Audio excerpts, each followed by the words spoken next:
I literally just pressed stop recording and then pressed recording again. God. Hi, welcome to Doctor Review. I'm Chris. Hello, it's me, not Chris. Thank you. We've been continuing this series now for several years. This is us reviewing in a video podcast format. Don't worry about watching. We're like a screensaver. We're like a screensaver in the background. You don't need to be watching, but occasionally a cat or a dog might walk past. Woohoo! We're here to talk about Doctor Who. We're up to Modern Series 9. In our last video, we talked briefly about the 2 prequels to the first episode. The way we're going to start talking about the show from this point on, at least for Series 9, it's going to be a little bit different from how we talked about it for the last few seasons, because Series 9, as you know, is mostly made up of 2-parters. Apart from things getting a bit muddy with the last 4 stories, it's mostly made up of 2-parters.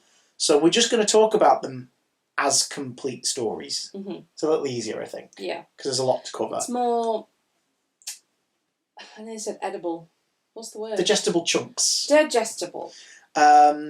Although you have made notes on individual episodes, so we can do like a go through your notes section as well and enjoy it that way too. Only some of them, yeah. Yeah, you missed one episode on this one, but because you were gripped. I was. You were hooked. I was. I don't think the payoff was worth it on that one. I think the ending was like, oh, okay, that's a bit weird. Although I had one of our most favourite, oh no, that looks terrible shots in the history of the show. But, yeah, we're going to talk about the 2 stories, the 4 episodes, the 2 stories, as their individual stories. We're also, again, just to reiterate for those who might be new, we are assuming and presuming that if you're watching this, you have seen the stories in question, because we're not going to necessarily break them down unless we have a point to make. If you've not, go back and watch them before you watch this video. Yeah, we're also... Because it's not going to make any sense. And also we're going to be diving into spoilers. This will also be a little different from recent ones, because look at that! No more coffee beige off brown couch, baby! And plush. We are on a lovely plush teal number. The wall back here is a different colour. It's everything. We've still got the same ratty table covered in glue and paint stains, but we have got a different couch. It is a functional item of householdness. Yes, we've also got our mugs on the table, because we're trying to keep our liquids and food away from the couch as much as possible at the minute. Liquids. So that's there. Not Chris. Yeah. What's the basic premise of The Magician's Apprentice and The Witch's Familiar? I can't remember. You'll have to... Holy shoot. Okay. Hey, can I just point out, it's been a while since we watched these. Yeah, we watched them about a fortnight ago. We've had a lot going on in the meantime. I've been through a lot in 2 weeks, so please just forgive me. She's been through medical hell. I've been through a very stressful potential job situation, like preparation. Yes. It's been a tough one. Adult life is stressful. Adult life sucks, but look after your backs, guys. That's all I have to say right now. And show up to auditions prepared. There's a kid on a battlefield who is stranded. God, is it this one? And is going to die. He's stuck with this thing called like hand mines. Oh my God. And he's going to die, and the doctor shows up in the battle seemingly just by accident. He's arrived here, he's noticed a fight going on, and he's heard a child calling for help. So he's gone to save the child. And before he goes to save the child, he asks the child what their name is. And the child is called Davros. Because the child... this is actually a bit creepy. The child is trapped on the battlefield, and the reason that he's trapped is because there's a kind of creature of... Oh, the hand mines. Yeah. It's this cluster of hands with eyes in them. Hands with eyes? No. And we see them snatch the other soldiers and pull them into the ground. That's friggin' horrifying. Imagine if you're walking through, like, town and there was one there, and you accidentally dropped, like, I don't know, your phone or something. A chicken wing. And the hand mine just went, and just took it. How inconvenient would that more be? than terrifying. Anyway. Or it grabbed your dog's leg. Okay, that's frightening, yeah. Anyway. Or your leg? The entire premise behind this story basically hinges on I can't tell what Moffat's intent is here. He either wants you to remember the conversation from Genesis of the Daleks, or to forget it entirely and this be a new concept to you. Because it's intrinsically tied into Davros. Yeah. Like, Davros' life is on the line. This situation is, if you had the chance, would you kill baby Hitler? That's what this is. It's a Yeah, big-ass it is. dilemma. The Doctor has accidentally ended up in a situation where he could leave baby Davros, Bobby Davros. If you're a Five Who Fans fan, you're all going to be thinking it, so I'm just going to friggin' say it. Bobby Davros. Do I kill Bobby Davros? Like, does he leave Bobby Davros to die? Ergo, preventing the eventual creation of the Daleks. Right? Egos. Oh, God. The prevention. Yeah, I feel like... Which itself draws immediate comparison to Genesis of the Daleks, Yeah. where he has the option to spark the place alight and kill the mutants. The do I have the right conversation, where Harry's like, I don't know, and Sarah Jane's like, do it, like, you can't doubt it, and he's like, I do, because, like, think of all the good that comes out of the horrors they wreak. Yeah. Like the havoc that they wreak across the galaxy. Like, I think that's a genuine conversation that it really would cause turmoil in making a decision like that. Yeah, and here it is again. Like, essentially, the Doctor is faced with it again. This time, the "Do I kill baby Hitler" version. And he chooses to let him die. Yeah. And this is where it gets wibbly, because Moffat, in terms of narrative, with timey-wimey stuff, presents really compelling sequences that the moment you think about them, they fall apart like a house made of crackers. Because Davros's entire motivation throughout the story is, you left me to die. Yeah.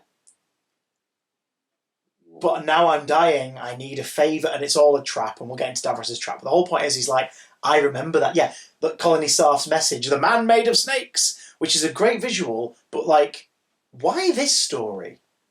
Why Davros's minion?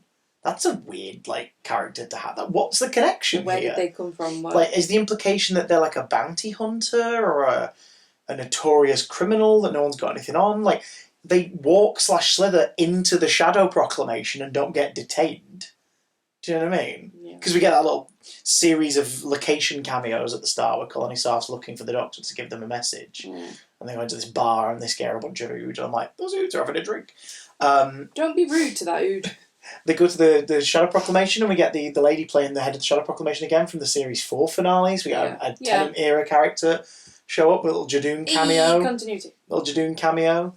And then he goes to the Sisterhood of Khan, which ties into the prologue that we talked about last time. And, I mean, it's nice to see the Sisterhood of Khan rock up, because it's confirmation that, oh yeah, Night of the Doctor, yeah, screw it, we're going to do something with that, I guess. Like, the Doctor has occasionally touched base with them. Yeah. And maybe it's because they're the closest to, like, revisiting his people he's ever going to get. Because obviously we learned in Brain of Morbius, like, Sister of Khan were adjacent to Time Lords in a way. They used to help with regeneration and Time Lord science and all this stuff. Yeah. So it's like, okay, like, he's touching base with them. But, like, the whole point is, the message is, Davros remembers. Yeah? Which implies that either this has always happened, the Doctor always showed up on that battlefield when Davros was a child, and Davros has now remembered. Like, what will be hundreds of years later for him in his lifetime, he's remembered. And in his final days, he's like, oh my God, I need to talk to the Doctor. I've just remembered. Yeah. Or he's remembered because the Doctor in his own personal timeline has just affected his past. Yeah. And Davros remembers. Now that's the one we have to kind of go with, because you have the sonic screwdriver and everything. Like, Davros has the sonic screwdriver. And it's like, okay. But then later on he goes back, and you think it's to kill him, and that's the really fun cliffhanger of it. Fun. That's the cliffhanger of episode 1, is that he goes back with a Dalek weapon to kill Bobby Davros. Like, to kill him for definite. And his motivation is because Clara and Missy have been killed, as far as the Doctor knows. Yeah. Except, in part 2 we learn, no, he does it to shoot the landmines and save Davros. It's like, so it's not for your friends then, because by that point in the story you know they're both alive. So, what? But also, does that mean he has then gone back in time and changed things again? Like, the moment you start to think about it, it doesn't work. I'm not gonna lie, my brain hurts. Right? Like, it should be something where you go, okay, look, Marty McFly has accidentally disrupted the events that cause his parents to meet each other and fall in love. Yeah. He works his arse off to try to artificially create a situation around the same period that will lead to his parents meeting and getting to know each other. That's what he tries to do. Yeah. And by the skin of his teeth, it works. Yeah. That's a really easy to follow plot, Back to the Future. And then you think about Back to the Future, and some of the events in the film happen because Marty plants the seed in the past that leads to the things he already knew in the future. There's changes he makes by accident, like the Twin Pines Mall, the Lone Pine Mall, things like that. Yeah? Right, yeah. Yes. That's an active change. Marty goes back, he knocks over one of the pines at the farm, goes back to the future at the end of the movie, you said it, and the Twin Pine Mall, named after the 2 pine trees that were there originally, is now the Lone Pine Mall because there was only ever 1 pine tree because he knocked the other one over. Yeah? That's a great example of that. Here's the consequences of him messing things up in the past. Things could have changed in the future. Yeah? Yes. But Don't. The mayor becomes the mayor because he recognises him as mayor when he's Mayor Goldie. Yeah. Yeah. He recognises him as mayor when he sees him as a kid in the 50s, which he then hears and is like, Mayor, you're right. And the joke is he only became mayor because Marty suggested it. Well, right? Yeah. Yes. This is a whole different. No. But the point I'm making is like, you know how I feel on this. No. The point I'm making is the main plot is really simple, fun time travel logic for a story. Yeah. But then there are also gags based on time travel. That's all they are. They're gags. They're just meant to make you go, oh, he only becomes mayor because he suggested it. That suggest a different version of how things go. That Marty had always been there at that time, because that's why some things are the way they are in the present. Yet the main plot of the movie is reliant on the fact that he's not meant to be there, and he has cocked everything up, and it does change the future by the time he goes back. Yeah? The Doctor being remembered by Davros means he's changed the future. Even if it just means that Davros in his personal timeline later is like, oh, I have new memories. I remember this. Yeah? I'm a baby. But then wouldn't that imply that Davros already also has memories of the Doctor going back again to save him? Wouldn't he have already had a memory of when he meets the Doctor in Genesis of the Daleks? He'd be like, wait a minute. You know what I mean? Put 2 and 2 together. I don't know, okay? Exactly. It's the moment you start to think about it, it falls to pieces. There's too many questions. Other questions include, why does Missy hold thousands of planes around the world hostage to get units' attention for 5 minutes in a square in a cafe? Okay, right. Personal knowledge time. I am not a good flyer. I hate flying. The thought of being that high up and the plane could literally just stop and you fall out the ground. Fall out of the ground. Fall into the ground. Don't get me wrong, I know that's not going to happen. That's insane. But seeing planes stop in mid-flight in the air, I thought that was terrifying. Oh. That triggered something in the back of my mind. Like, and the fact that Missy does it because she knows it'll get units' attention, which means she can have the conversation she wants, makes sense. This is the same character. The first time they came to Earth, they constantly tussled with Unit. Like, it makes sense. She'd be like, right, how do I get their attention? Yeah. I know, I'll do this, because then they'll have to investigate and I can talk to them. Perfect. Great. But what purpose does it serve when all she wants to do is go, oh, Clara, hi, so here's the Doctor's will. Here's his last will and testament. This isn't for you, I just want to let you know he's given it to me, which means he's in trouble. It's like, well, when did he give it to her? Like, how? And there's also the thing of, like, Clara being like, you knew she was alive. The Doctor's like, yeah, I did, yeah. There's something over here, I have to go. No, goodbye. See you, bye. Movements. Clara, I'm a man. We got hold of the script, we knew that. Yeah. If you box set series 8 into 9, Missy comes back too soon. Yeah. Too soon. She does. Especially because that's it for her in this series as well. Oh, really? Yeah, so it's too soon. Like, that's it. You could have saved her for a story a bit later. I'm not saying finale, but a bit later. So it's like, okay. That being said, Michelle Gomez is very watchable in this. Annoyingly, yeah. She's really good. I don't like Missy so much, but I really like Michelle Gomez's like energy and performance and enthusiasm. I prefer Michelle Gomez. I like in part 2, she's basically just continuously torturing Clara. Because it's like, what would the Master do if they had one of what they consider to be the Doctor's pets hanging out with them, stuck with them in a situation? They would kind of like make their life really uncomfortable. Let's list off some good stuff first, like things we like about this two-parter. I really like how Skaro looks. It looks like they've taken the sets from 1963 and given them a polish. I think that's really nice. You could watch the Daleks and then this and go, yeah, fair enough. Yeah. I like that since they're on Skaro, we have a bunch of Daleks that look like the ones that lived on Skaro. Put a pin in that. I like Michelle Gomez's performance. I quite like the use of Clara in this story. I mean, there's some stuff where I'm like, so she's smarter than all of UNIT. That's ridiculous. Like, that is insane that they couldn't piece anything together without her. But I still liked how she performed opposite Gomez in particular. I thought they had some really nice chemistry in the scenes. Julian Bleach steals the show from everybody. It's so, so good that we got to see him do Davros again. I also don't hate the opens his eyes moment because Bleach sells it, and the eventual reveal of why he's gone this far in being open and honest. It's like, oh, well done, well played. Like, I like the way Bleach plays it. And it's a phenomenal testament to him as an actor that he's a big physical performer. And that's why they chose him for Davros initially for Series 4.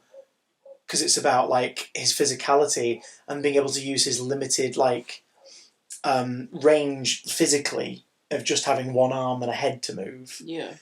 To, like, use his skills to bring so much life to those minimal movements. And in part 1 of this, even more so, because he's mostly just resting his head against his hand because he's weak. Yeah. It's like, that's great. He's so good, he's making this work. Because he's such a great physical performer, he knows how to do the slightest things to have all eyes on him.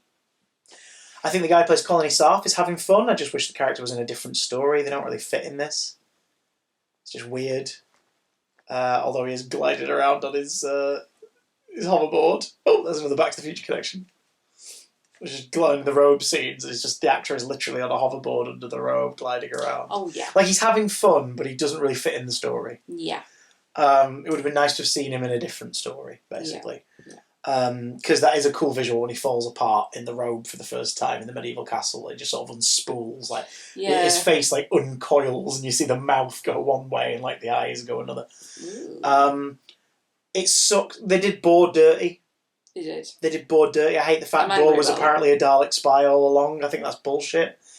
But he's great. And I've got to say, maybe it's age. Maybe I'm mellowing. But 8 years on, I don't hate the riding in on a tank scene. I don't hate it. I did at the time. I thought it was very odd. But I don't hate it now because I'm like, no, the Doctor's having a breakdown. Like, he's having a mental breakdown. Like, this is him trying to distract himself with puns and nonsense. You know what I mean? Where did he get a tank? Exactly, time travel. Where did he get electric guitar and amplifiers and teach everybody there to say the word dude like 500 years early? And I think the way Capaldi plays that moment, where the best moment in the whole story is when he appears in the doorway in Davros' chair and says, admit it, we've all had this exact same nightmare. Is such a brilliant shot and delivery. Like, that's great. I love that so much. I think that's brilliant. The scene that follows is stupid, but, like, that moment is great. I never hated the tank bit. Because I am shallow. Yeah. and Peter Capaldi on a tank playing an electric guitar with his sunglasses on. It was quite appealing to look at. It inflamed your nethers with love. Wow, why did you say that? Because it's a polite way of saying it got you gross. horny. Anyway, point is... I do apologise. Is it incorrect? Cool, so, should we talk about what we don't like? Okay. Davros' plan makes no sense. What, like, him being that much of a liar and, like, leading him down this thing of, like, I want to prove to you ultimately, the Doctor, that compassion is a weakness by getting the Doctor to be compassionate about him and then use that to his advantage to win and restore the Daleks. Fair enough. Because he knew he'd do it. But why not just, like, kidnap him and strap him onto that wire immediately when he arrived? Or, you know, like when he was knocked out and he wakes up and he's on the only other chair on Skaro. Legitimately good joke. That is good. You win, Stephen. You have it. That's fantastic. No, you don't win. You get a point. Why do you have chairs on a Dalek spaceship? We will explain later. Don't think too much about it. Oh my god, hang on. I've put a lot of work into it. And the chairs on Skaro joke, both of them are from Curse of Fatal Death. Moffat is just mining Curse of Fatal Death for ideas later in his career as the actual showrunner. Oh, but anyway, Davros' plan makes no sense. While the Doctor's unconscious, just strap him to the wire. Because the moment he touches it, his regeneration energy is being sapped. Oh, we had to wait for the Doctor to voluntarily start, like, regenerate. You can make him do it. Like, you're a scientist. Doesn't he do it involuntarily? Well, that's the thing. Like, he sort of starts doing it with his hand, and he goes up to the thing, and then one of the wires is one of Colony Sarf's snakes, and it grabs his wrist and pulls it into the device. And it's like, couldn't you just done that, like, while he was unconscious? That's a lot of drama for just, like... A lot to lead the Doctor to, like, give regeneration, and I don't know, especially because as far as Davros is aware at that point, as far as we know, the Doctor left him to die on the battlefield. So he's obviously playing onto his guilt. Yeah. And trying to make him have compassion. But that same Doctor left him to die as a child. Like, what a weird choice. The plan makes no sense. No. It's a character study that falls apart when you start to think about the logic. Yes. I don't hate Davros opening his eyes, because, again, it's just him playing into trying to get his sympathy. So I get it. But what I do hate is the random mishmash of Daleks, because it makes no sense whatsoever. I hate the fact that Skaro, they've rebuilt it! Skaro, it's back in the sky! Well, yes, Skaro was destroyed in the 80s in Remembrance of the Daleks. Mm. The Doctor tricks Davros into destroying his own planet in Remembrance of the Daleks with the Hand of Omega. And then randomly Skaro shows up as like a burnt-out husk of a place in Asylum of the Daleks when the Doctor meets the woman there who's got the eye stalk in her head. Yeah. And it's like, wait, so Skaro's... And one of the buildings is a giant Dalek statue. All right. But that's Skaro. Moffat, you wrote that story. You wrote it. Skaro was in it. Well, he forgot. 2 series openers ago. So the reveal doesn't work. But most of all, I hate how Stephen seems to fundamentally misunderstand the Daleks. This is the story that suggests that the machine does all the hating for them. Oh, yeah. Oh, God, yeah. Like, no, Stephen! No, Stephen, no! That's not how it works. Just what? No. Putting Clara in the dark. The reason it's there is so you can have those scenes where Missy's being sadistic and Clara's like trying to plead at the end. Yeah. When she's wired into the Dalek and the Doctor thinks it's a Dalek. But like, just no. Just no. The idea of the Dalek flesh, decaying Dalek flesh of what's deemed useless stock, making up the gunk in the sewers. The sewers are basically a landfill for bodies that are still alive but dying, is a morbid and interesting idea. Yeah. but then the idea that, like, the flesh it regenerates enough that it rises to the surface to attack the other Daleks, despite the fact that they're Daleks and they know, oh, eventually we'll get dumped in this sewer. Like, why would they have hatred for the other Daleks? That only exists because he decided, oh, do you know, it'd be really funny. If a sewer came to life and attacked everyone, you have a character say, your sewers are revolting. Which, again, when Capaldi delivers it, it's a bloody funny line. But you realise that's the only reason this is in here. That is it. That is the only reason this is in here. The Doctor finds out that Danny Pink is dead in Last Christmas. And yet, I'm pretty sure he and Clara are estranged at the start of this. Like, Last Christmas ends with them going off on adventures. And yet now he's left her on her own. It's like, I thought the whole point of Last Christmas was that the two of them had kind of made up it by the end completely and were off on adventures. And yet this starts with her teaching at school, not knowing where he is, and him being off in the arse end of nowhere. Yes. We see the fourth and the first Doctors briefly in a flashback. Missy's describing this story about the Doctor, and she doesn't know which one it was, so you briefly see body doubles for 1 and 4, which is fair enough, I guess.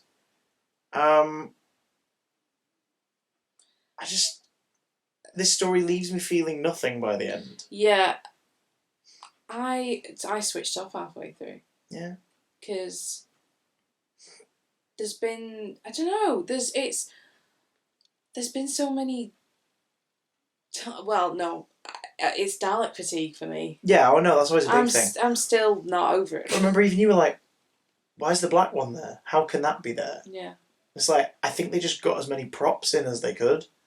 Because, yeah, that's Dalek Sec, who is long dead and died a human.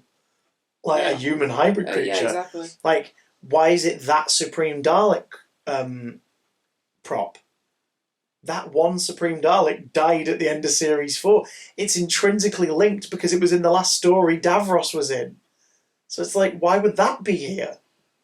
If they were all grey and silver ones, I'd be like, yeah, sure, whatever. You know, maybe a few dark grey Genesis style ones. But it's like, why is the special weapons Dalek here? Why is it lighting up red in the middle? Why? What's happening? Why? What are this? I don't know. Full disclosure, I spoke about this on the official Doctor Who YouTube channel back in 2015. You did? I was a guest on the fan show when we did a reaction to the episode. They got myself and Cameron McEwen in, the OG blog to Who, and yeah, Cameron Diaz was on, yeah. And lovely Crystal and lovely Luke interviewed us. And I remember, like, we were prepping to go on camera on the Sunday for the video to go up on the Monday. And the team meeting with the producer, lovely man called Chris, was, so how did we all feel about it? And the sort of reaction overall was like, yeah. And it was like, right, well, we're obviously making a video for the official channel. So let's be nice. If our complaints can be framed more as like light-hearted, jokey stuff and we not go too hard on it, then we'll have stuff we could use in the video. Don't it's be like, mean no worries. to Doctor Who. I remember someone at the time commenting and be like, this can't be an impartial review. And it's like, if you want an impartial review, don't watch it on the official YouTube channel for the show. Like, what you're going to get here is a fun discussion. God. If you enjoyed it, you'll probably enjoy the video. If you didn't enjoy it, you won't enjoy the video.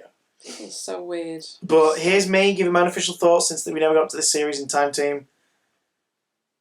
I'm not a fan of Magician's Apprentice, which is familiar. There's stuff I like in it a lot, and I really hope we haven't seen the last of Julian Bleach as Davros. But, what were your notes on this I'm one? a bit tired of seeing Davros. It's a bit like... Really? He looks like he's falling apart. He's gonna die. He's nearly died so many times. Well, has died. And then it's like, actually he's covered in cobwebs and he's just been sat in this room. It's fine. And now his head don't fit and he keeps banging into things. What are your notes on these two episodes? Some of your bullet points. You ready? Moffat! No need for the Jane Austen line. Yeah, it showed up in this story, didn't it? Why? Clara snogging ladies through space. Say that, they hung out and stuff like that. Not saying that they can't kiss, I'm not saying that at all, but... Well, how about she not make that joke in front of her class of school kids? Yeah, exactly. Who are going to go, wait, what? Plane stopping is very scary. Mm-hmm. Bad guy looks like a pork joint. Yes, Colony Star. Oh, also that really stupid bit where Missy's head pops out of the screen and it goes like boing. That was really dumb. Convincing typing there, Clara. Especially because the next scene with her was amazing. Yeah. Where she's like, she kills some of the random security people. And it's like, okay, this is frightening. This is actually frightening. But it's a scene after she's gone boing, 3D effect out of a TV screen. You're like, what is this? Yes, when Jenna Coleman's typing at the laptop and it looks like Jenna Coleman's never typed at a laptop in her life. Yeah. God, that's so funny. That's something that's a bugbear that I have, or a nitpick that I have with so many little things. Tip, if you're on stage or on camera for something and you've got to type, just type actual words. Like, in your head, type out just a random sentence. Mm-hmm. Or even type up the dialogue you're saying as you say it. Because that will always look more convincing than just going... Because that's what Jenna Coleman did. It was like, oh, Jenna, no. No. Like, same with people that play instruments, guitars specifically. The subtler the better. Yeah, you're strumming those strings, but you're playing the same notes. Move your hand! Anyway. Yeah. What was the question? What? Still don't like Missy. Yeah. Michelle Gomez. Loved Michelle Gomez. Don't get me wrong. Loved Michelle. Missy. As a woman, the guitar moment is arousing. That's what I wrote. As a Doctor Who fan, I'm mad. Can't remember. Great. Just I think the whole episode, it just being great, confusing and great. I'm still very much on that. How did he not know all those snakes were in the wheelchair? He climbed into the wheelchair. Well, they were disguised as the... Nope. Dust. Nope. I don't know. Also, isn't it a weird visual to see a doctor discarded Davros twitching around on the floor, uncoupled from... Now we know. Oh, yeah. Now we know his spine is plugged into the chair as his other arm. How is he still, like, moving? It's just creepy to see. That power bank. Well, exactly. It's like, how's that happening?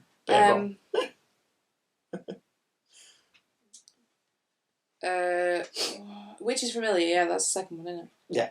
Have we talked about that? We have talked Yes, yeah, we talked about the whole story. I just didn't want to spoil it. Vampire monkeys look stupid. Yes. Very stupid. Mind Palace much?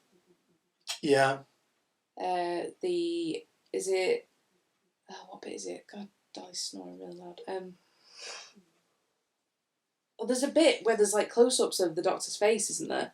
Mm. Again, it's like shush, shush, shush, shush, shush, shush. And it's like, Jesus, have you forgotten which show you... You really, really can tell at this point that he's writing Sherlock at the same time. Yeah. There's so many correlating, like, aspects styles of it, and character traits, yeah. Legless bloody hell. Legless Davros is disturbing. Yeah. Anyone for Dodgems? Funny line, yeah. Oh, one thing I just don't like, I know the internet go overboard with this, where he's just drinking a cup of tea when you come back to him. That, I think, is fine. In fact, I think that's quite funny, that he's just drinking a cup of tea from a china cup and a saucer. But the fact that he's like, you're probably asking yourself how I got this cup of tea. Answer, the doctor. Just deal with it, or whatever. But it's like... You don't need because in between these scenes, the Daleks will have seen you pull out a cup and a saucer. It's a surprise to us, the audience. The gag works if we are like... We cut back to them, we're like, where the hell did they get the cuppa from? Like, that's funny and an interesting little, very weird, eccentric thing to do. But then to talk about it in a room full of characters who will have watched you produce it doesn't make sense. They watched him get out of the chair, put the kettle on, pick it. Everyone watch that chat. Make sure. Hold on. Make sure. Is the dog having a nightmare? She's having a dream. Oh. So she's laughing. Are you laughing? Oh. Oh. She's waking up. Oh, sweetheart. Minsky, are you okay? Oh, my little cherub. Are you okay? You're having a good dream, though. Are you smiling? Go back to Bobby's. Yeah, he got up, went to make a brew. He said, "Can everyone keep an eye on that wheel? Don't let an entire man-sized bundle of snakes climb into that wheelchair." Well, that was the thing. When he made a brew, they slipped in the other wheelchair that was made of snakes. Oh, right. Davros's spare wheelchair. Yeah. There weren't only 2 seats in Oh, my Scar. God. Anyway. Clara sadly passed away after being pushed 20 feet, as any human would, when Missy pushes her around.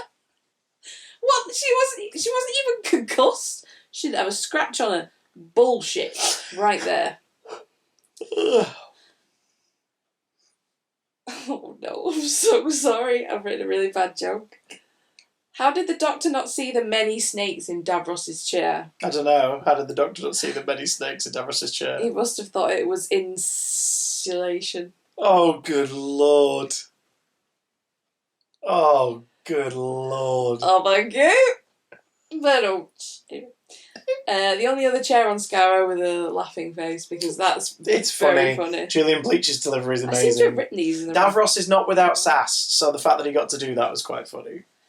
Okay, we get it. Clara's important. How many big storylines does she need? Like with the unit thing, and that she has to go and have an armoured interview chat with the master, and it's like, why? Good grief. Can we talk about the last irritating thing about this story? That Clara's in it. The other one. No, we like her a lot more than we used to by this point. Okay. No, you're right. Do you remember what the story arc of the series is?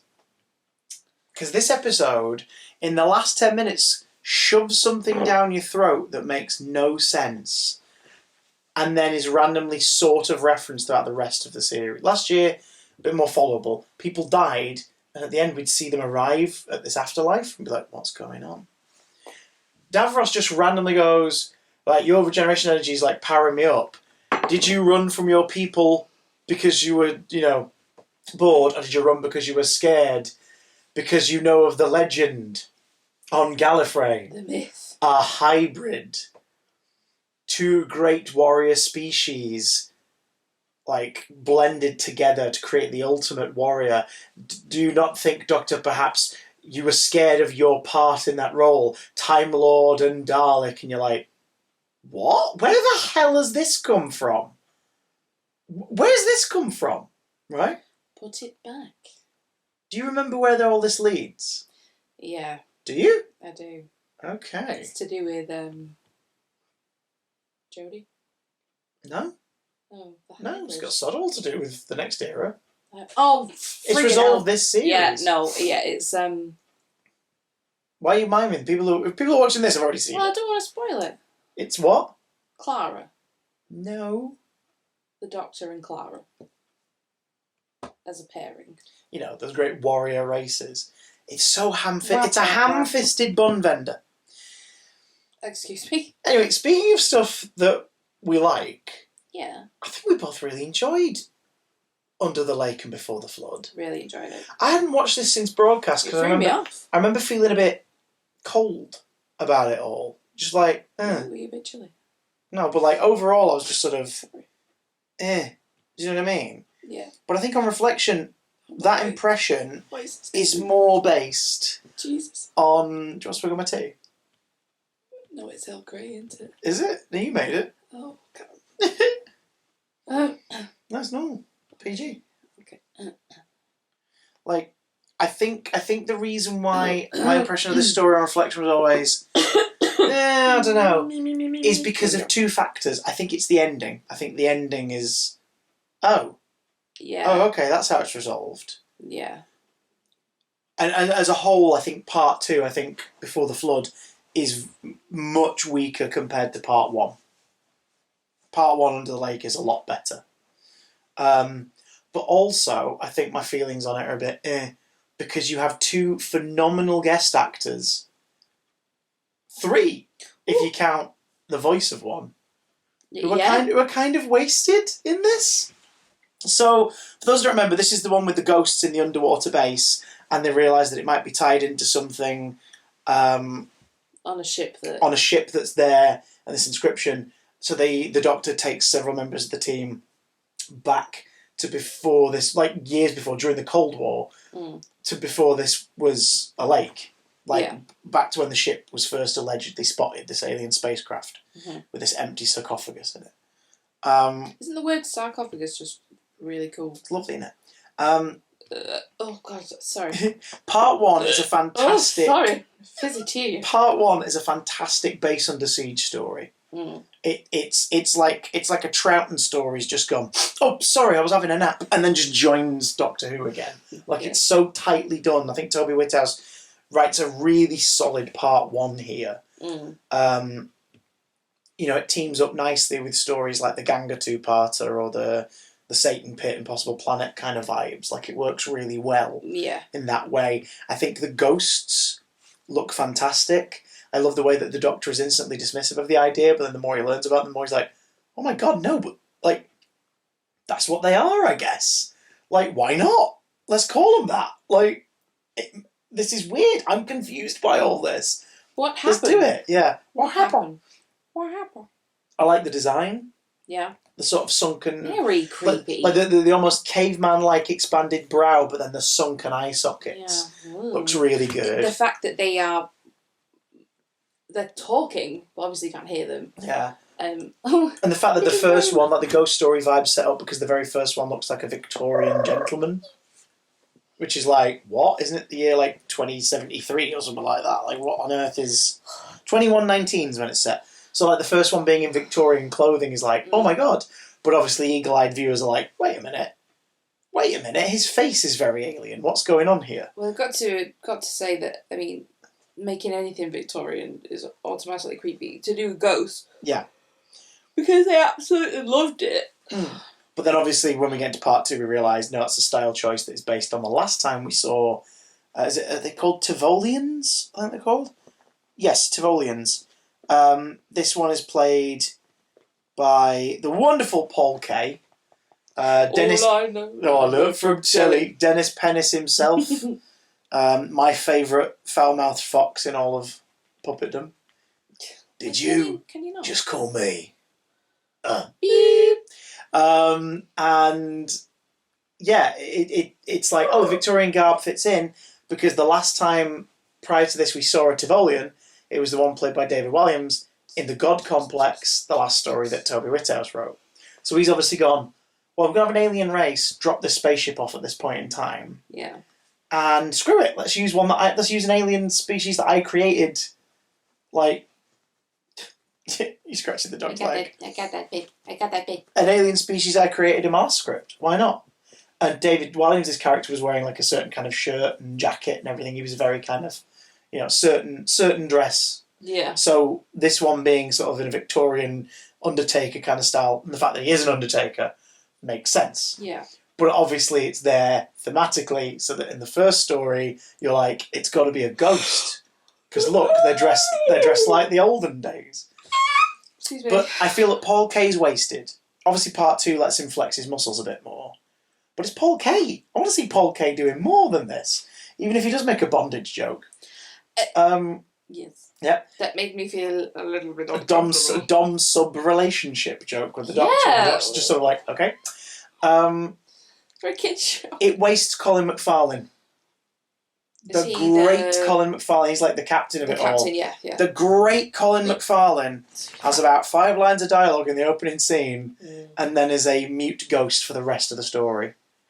One of the most delicious voices in British television. Wow. Colin McFarlane's voice is one of the tastiest voices in TV. His voice is incredible. Watch any episode of the Fast Show that he's in. Watch Oscar's Orchestra. Loved Oscar's Orchestra. Go back, CBBC nerds, go back and watch Hounded. His voice is amazing.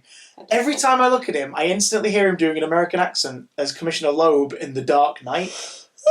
You know, the bit where like they're figuring out who the Joker's next victims are, and Gordon comes into the office, and he goes, "What are you up to, Gordon?" And you can just hear his natural voice coming through this American accent, and it's like, natural tone. oh, he's so good. Yeah, Colin McFarlane's amazing, and he is wasted in this. It's a waste of your Colin McFarlane. If you're going to use your Colin McFarlane, save them for a special occasion. Also, this is a waste of Peter Serafinowicz. Now, it's his voice alone as the Fisher King in part 2. But, like, again, you whipped out your Peter Serafinowicz and that's all you did with it? No. There are better ways to whip out your Peter.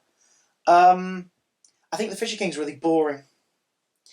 Yeah. We're told that this was a great warrior and a king and a murderer and a psychopath and the dominator of the Tivolian race until he was usurped by, I can't remember what they're called now, but it's the same aliens that are the floaty butterfly people from Torchwood and Sarah Jane Adventures, are the ones that... the Arcatinians, because he keeps referring to them in like a really excited voice. What?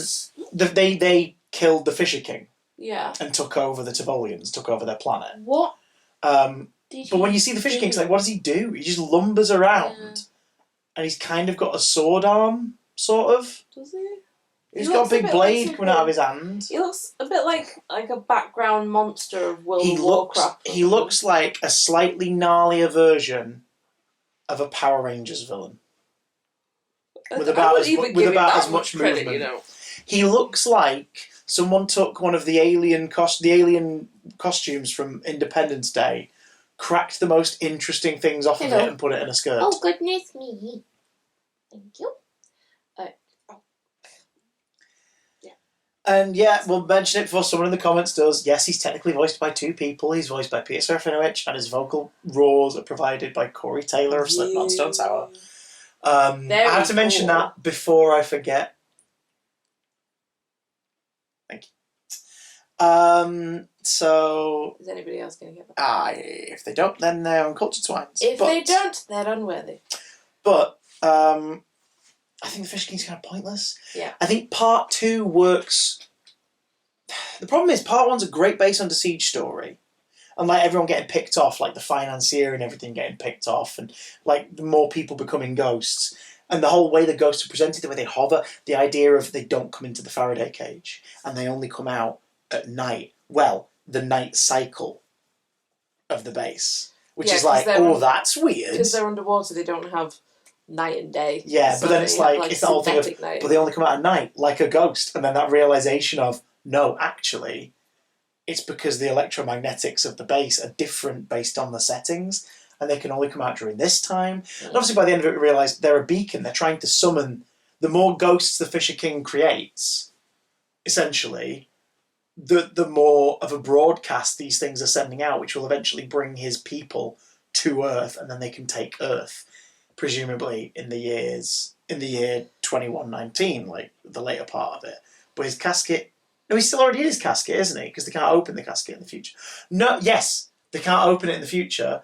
The idea is he's meant to come out in the future when there's enough of the signal to bring his people to him. The signal that's implanted in their heads by the scrolling in the spaceship. Well, that was cool. That's a cool idea. Like a subliminal suggestion that only triggers after death. You die, and then you repeat the thing on the wall. Which is like, oh, that's creepy. But yeah, because when the coffin does open in the present day... Yeah. No.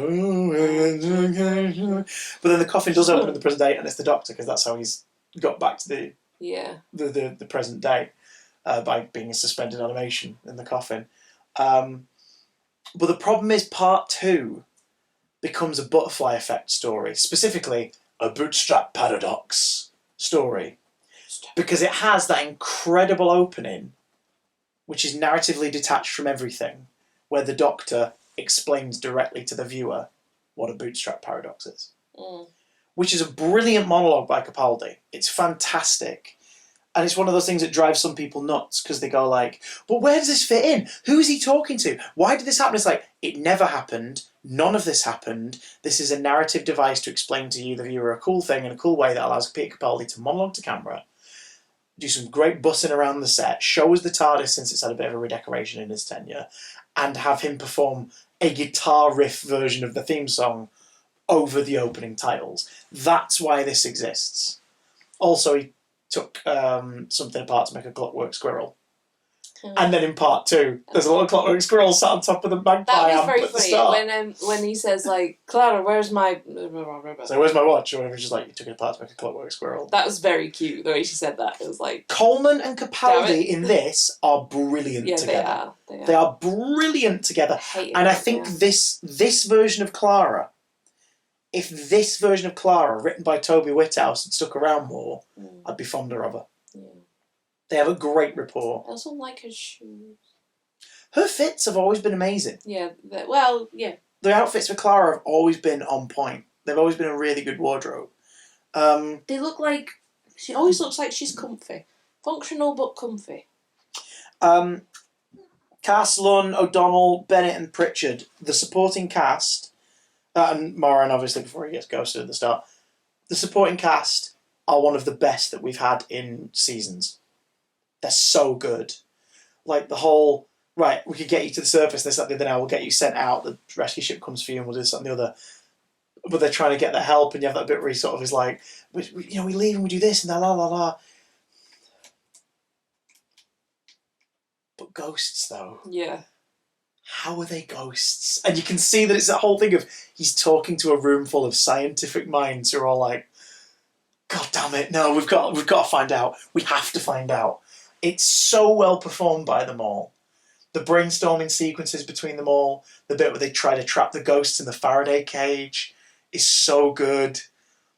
But that's the problem with part 2, is when it becomes about a bootstrap paradox, and that's the plot now, is it becomes more about the idea of like the morality of time travel and what you can and can't do, which when you watch it as a full story is like, why is the first half one thing and the second half is still narratively trying to be that same thing, but the whole premise has changed in terms of what the characters are dealing with. Like, he loses a friend and suddenly it's like, how do you get to choose who lives and dies? And it's like, hang on.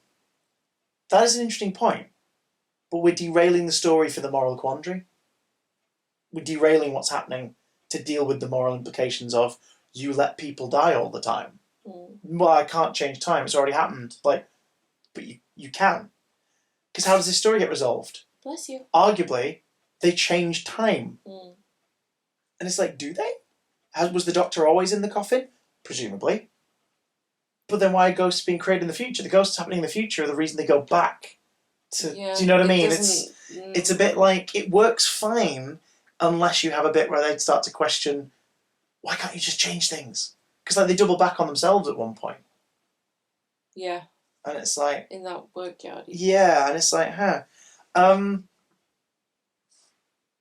got any other bullet points on this one? Or I can't remember which character it is now, but the character who becomes the de facto captain after Moran dies. Oh, she's amazing. The character is deaf.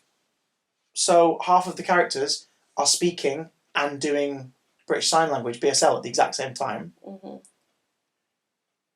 And it's seamless.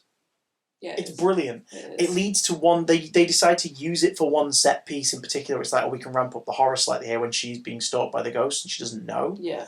But then they ruin it by having Daredevil radar sense, and it's like... That took me out of it. It could have been like a shadow or... Well, not even that, just have her bend down, like, feel something's off. Bend down, touch the floor, feel the vibration and go, shit. Yeah. And move. Yeah. But instead it's like, radar sense! Like Daredevil 2003, Ben Affleck teardrops on Jennifer Garner's face, radar sense. It's like, why is this happening? Because prior to that, the ghost of Moran following her, scraping the axe along the floor, is haunting. It is. And you're frightened. You're like, oh my God, she doesn't know, she doesn't know, she doesn't know, she doesn't know. That's brilliant. But again, that's fantastic. The stuff with the Faraday cage, the tension of them using the phone to communicate, and the ghost figuring that out and taking the phone. The cliffhanger of part 1, the Doctor's ghost emerging in the water. Great! The fact that he's saying something different, and they figure out that it's the name of everybody in an order so that they think it's the order that everyone is going to die in. And they realise later that that's partially true to a certain person, because he was basically implanting that and giving them the motivation to do X, Y, Z, and it's just like, God, that's great. That's really good. But then the bootstrap paradox thing of like, we were always here. We always did this. Do you know what I mean? It's like, oh, okay, sure. Okay, sure. But then you got that idea to give your hologram ghost those things to say because of a monologue that you did for the audience that isn't in canon that we saw at the beginning, in the middle of the story. I think what I'm saying is, as much as I love the bootstrap paradox, different paradoxes, as much as I love the bootstrap, grandfather, as much as I love the bootstrap paradox monologue. You struggled to say that, didn't you? What is it? Grandfather! No, the bootstrap paradox. As much as I love the bootstraps paradox. Bootstrap. As much as I loved the Bill Turner paradox, right? As much as I loved that scene at the start of episode 2, it shouldn't exist. And the bootstrap paradox idea should have been implemented in part 1 for something else, so that it was like thematically like just woven in, and then by the end, but it wasn't. So it's a bit weird. I think, for example, this story would benefit from 2 things. 1, a fan cut. I think you could edit it into a feature-length story and you remove the bootstrap scene and a few other bits and pieces, and it would flow brilliantly. It's so close to being really good. Yeah. And also, it needed a better visual effects shot when the Fisher King gets drowned, because that is one of the most laughable things I've ever seen. When the water hits him and he just T-poses and goes toward camera. Like they've just drag and dropped a graphic of him and zoomed in on it. It's awful. I'm pretty sure we've seen that effect in Doctor Who before. We've definitely seen something as ropey, and we're not going to get to it till the second to last story of Whittaker's era. Sea Devil jumping to a pirate ship, anyone? Oh, that's so bad. Yeah! Oh, I'm not looking at that. As far as notes, I wrote, ooh, creepy. Yeah. Valid. These are all for part 1, these notes, aren't they? Yeah. Because part 2, you just stopped everything you were doing and watched it I literally intently. wrote the title, and I on my notes I write the title with all capitals so I can see it. This I didn't write it in capitals, so I was just like, oh sugar, I should probably write them. I'll write the title. No, ooh, creepy corridors again, but then it turned out that it was more than corridors, so it was okay. Clara's leather jacket is having a good run. Yeah, because it's in like every story. And that was it. That was it. As much as I love the ocean and love being in water, and I'm pretty sure I was a fish in a past life. Excuse me. And I would love an underwater home. That would be freaking awesome. Seeing something in the distance, in water. Are you alright? Yeah, well. I just clocked what time it is, and I'm like, yeah. The thought of it is... I have to start at 9:30. The thought of it is terrifying. Seeing something out there. Especially walking towards you. It's like, how are you doing that? With a human figure. And a nearly human face. It's not right. Like gaping holes in his face. It's not on. Someone you know. So all in all... Oh, and also the detail, sorry, there's something I like. The detail on the wall that talked of, like there was like a story told on a painting, wasn't there? And the people were painted with red shirts, and they were the ones that... Yeah, there was a mural of like a sea monster fight with a ship in the cafeteria. Yeah. Or like the sort of canteen area where everyone would eat. And their uniforms are yellow and blue with black trousers and formal trousers. Like they're not. It's a very medieval style, like Viking era painting, but it's not been done then. It's a more modern piece. So then all the people in it are wearing these uniforms, and the ones being grabbed and killed by like the sea monster are in red shirts, and it's like Is this a Star Trek reference in the set dressing? That's friggin' hilarious. That's great. Little references like that just make my heart warm. Cute. It is cute. All in all right start to the series. Yeah. The opening story left us a bit cold. The second one was like, oh, I didn't stick the landing. Do you know, I've just thought, the episodes where they try really hard to be like, Doctor Who, like, I'm putting my elbow out, can you see? I'm holding the dog, she's just like, hey, Doctor Who fans, watch this, do you recognise this? Are the ones that I'm not least... sure what you're saying. You know, like... Oh, go on, just like... references and talking about old episodes. Yeah. It's just like, hey, Doctor Who fans, hey, there you go. Have some of that. Where they try really hard are the ones that I find the most boring. But when it's something new and interesting and different, I'm like, yeah. Let's get into it. I think just...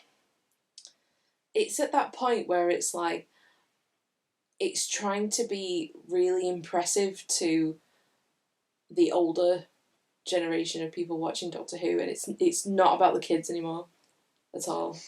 Well, you can't. There's no fun monster to have a toy of. Going forward, this series, that's a bit of an issue.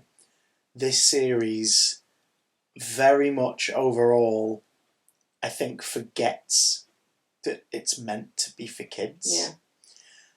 Let us know your thoughts on these episodes down below, please. We'd love to hear from you.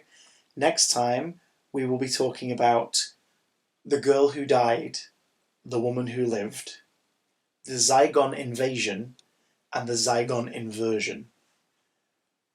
Both stories, two-parters, of which kids have no idea who Game of Thrones' Maisie Williams is when this is going out, but they were being force-fed that information through marketing every damn day. And the second ever dedicated Zygon story in the history of the show, the third time they've ever appeared in the show. A fan favourite from the 70s because people saw the one story and goddamn remembered it because it freaked them out as kids. A thumb with suckers! Is about to do something interesting and very thought-provoking, but not really remotely interesting for the younger viewers. You see what I'm saying? Yeah. Like the ones where they're doing like trying to get fans excited. They're just they're trying too hard, and it makes the story just go, what? Do you know what I mean? One of the reasons why when we get to Chibnall's era, Series 11, his first series, was so refreshing, is that there's nothing from the past in it at all, and they made that conscious choice of being like, we're just going to focus on a new Doctor, the friends that she meets, and some new stories. There'll be familiar elements, but there won't be any familiar characters or enemies or anything. And there are highs in that series, there are lows in that series, but it was a refreshing vibe for that year. Obviously, you're going to have classic monsters. Everybody loves a good classic monster, don't they? I don't know, that kind of, when it's like twice a series or like even 3 times a series, it's just a bit like... How many more have we got in terms of classic monsters? Zygons. That's it. We watched the Daemons, didn't we? Recently, yes. We cracked open the Series 8 Blu-ray set. Yeah. Season 8 Blu-ray set. And we, I slapped on Terror of the Autons while I was doing some work in here. And I was just having so much fun that I stopped everything I was doing and carried on watching it. And then we went to bed and we were like, should we watch another one? So we were watching we put the Daemons in instead. I started watching it with you and you were like, should we put the Daemons on? And we were trying to figure out if we were going to watch the full one. Or the TV, like the special cut feature-length version, or just all 5 episodes. We were like, screw it, let's go to bed. Stick it on we'll watch like telly box. 1 or 2 tonight, and we can watch the others tomorrow if we want to. The whole thing. Yeah, we watched the whole damn thing. It was great. Loved it. So mote it be. I mean, I'm going to love that for obvious reasons, but it was so charming, so fun, and there was thrills, there was, danger.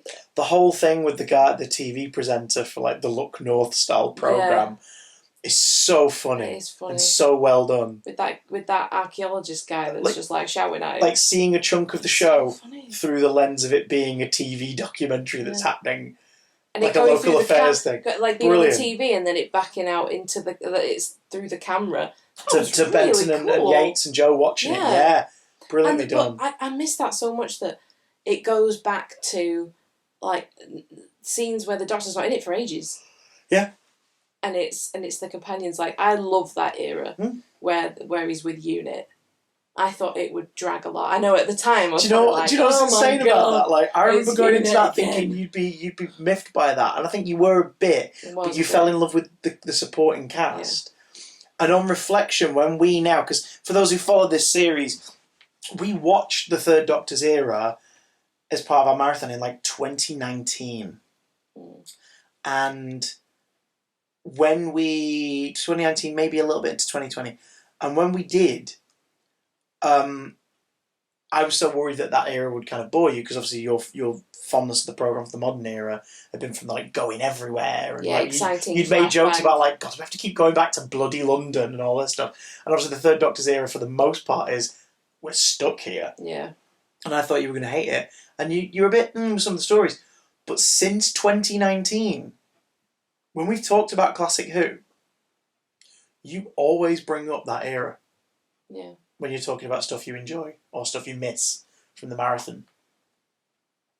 And it's like wow. The classic era, I would say own the majority of my favourite episodes. Definitely. Because it was so exciting for kids. I mean, my dad telling me about the times where he did that stereotypical thing where he hid behind the sofa because he was scared. A lot of living rooms in the 60s, 70s, 80s with sofas in the middle of the room, I guess. That's really random. But we both had that. This one's against the wall, baby. That was funny. Only kid that's fitting behind here is the size of a Twix. And then, obviously, there was so many books, so many toys, so many stories, and the Doctor being on different programs and stuff, and kids being really, really excited about it, but adults getting really excited about it as well, because obviously there was the fun parts, and then there was the political side of things. Yeah, the moral stuff and the scientific stuff. The relationships and things like that. Entire stories where the writer's just like, God, I hate paying taxes. The Sunmakers. The getting rid of the making coal miners. Just taking away everybody's jobs and just industrial jobs. I miss that. I miss where it was made for everyone. Do you feel like the second story out of these two was a bit more like that? Yeah. Because there was a couple bits in Series 8 where you like stopped, but it's not really been since like mid-Smith that you stopped what you were doing. Because not Chris likes to crochet or, at the minute there's a percentages game on your phone you play, like sort of relax and wind. Yeah. Like you always do, while you're watching something, you're always doing something with your hands. And this story is the first one in a while where you just stopped. Yeah. And you put everything down. It was creepy. Woo! So, I mean, who knows? Maybe the stories that are later to come in this series that you've not seen, which is, I think, all of the rest of them. Yeah, I don't recall having seen anything else. Maybe they'll tickle your pickle. Who knows? But it makes me, thinking about it now, it makes me look forward to Russell's... Between? Yeah, because R2-D2. Thinking about it, I don't... oh my God, how do I... RTD2, yeah. I've not really felt excited... 2 Russell, 2 Davies. Oh my God. I've not really felt excited about Doctor Who since Russell's era. Give or take a few episodes. Smith's last few things, but... And again, you've got a lot of big gaps, though. That's what's fascinating about this chunk. We're now out of the clearing with you, and we're back into the weeds. Because, there's a lot of this series you've not seen. You've seen, 2 from next series. And you've seen maybe across her entire tenure, you've seen maybe 6 episodes of Jodie's era in full. It just didn't grab me. But that's what's going to be interesting because it's which ones are going to make you go, oh, I really like that one actually, or that was all right, or I've never heard of this one. This one got me. looking forward to it. I hope you guys are too. We'll catch you next time. We've ran very long. Yeah, we said we were going to do a short one. Goodbye, everyone. Goodbye. Stilky sofa, stilky sofa, stilky sofa, stilky